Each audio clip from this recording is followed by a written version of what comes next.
Наконец-то справедливость восторжествовала. Досмотрите это видео до конца, и вы узнаете, как важно не молчать о проблемах. Подписывайтесь на наши обновления и точно будете в курсе всего самого актуального. Независимый центр по защите прав человека сообщил, что органами МВД Таджикистана по факту нападения на корреспондентов радио Азади и настоящего времени и похищения их имущества возбуждено уголовное дело по части 2 статьи 248 Уголовного кодекса Республики Таджикистан, а журналисты признаны потерпевшими. Корреспонденты радио Азади и настоящего времени в Душанбе подверглись нападениям 17 мая, после того, как они побеседовали с Ульфатханим Маматшоевой, активисткой гражданского общества Горно-Бадахшанской автономной области. Люди в штатском силой выволокли из машины Анушервона Арипова, Насима Исамова, Мулараджаба Юсуфзода и Барота Юсуфи. Они отобрали всю служебную технику, а также рабочие и личные мобильные телефоны. Спустя 10 дней после нападения вечером 28 мая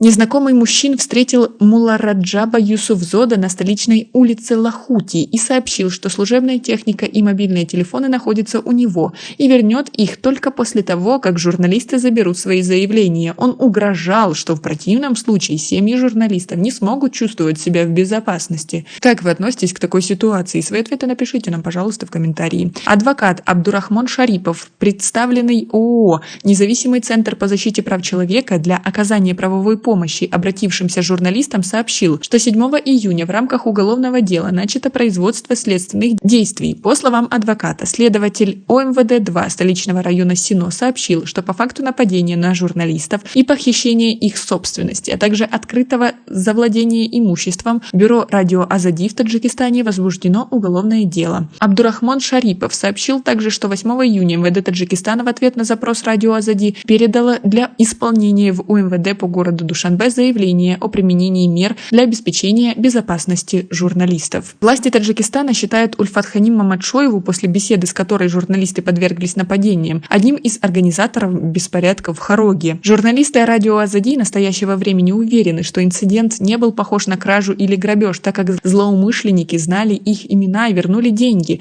забрав только диктофоны, видеокамеру и телефоны. Лица, совершившие нападение, до сих пор не задержаны. Нападение на корреспондентов радио Азади настоящего времени осудили правозащитники и международные журналистские организации. Комитет защиты журналистов призвал 20 мая власти Таджикистана провести справедливое расследование нападения на 4 журналистов и операторов. 6 июня 11 журналистских организаций и редакций государственных и частных газет Таджикистана потребовали найти и наказать лиц, причастных к избиениям журналиста радио Азади Мулараджаба Юсуфзода и известного блогера Далири Имамали. Авторы совместного заявления потребовали положить конец давлению и угрозам, преследованию и избиению журналистов. В то же время призвали журналистское сообщество и журналистов с сознанием национальных интересов Таджикистана, ситуации в регионе и в мире работать в рамках законодательства страны и профессионально-этических норм и демонстрировать профессионализм как ведущий культурный и правовой сегмент гражданского общества. Реакции властей на заявление медиаорганизации Таджикистана не последовало. Как вы относитесь к такой ситуации и к тому, как ведут себя правоохранительные органы? Свои ответы напишите нам, пожалуйста, в комментарии. У нас пока на этом все. Оцените наше видео подпиской и лайком. До скорой встречи.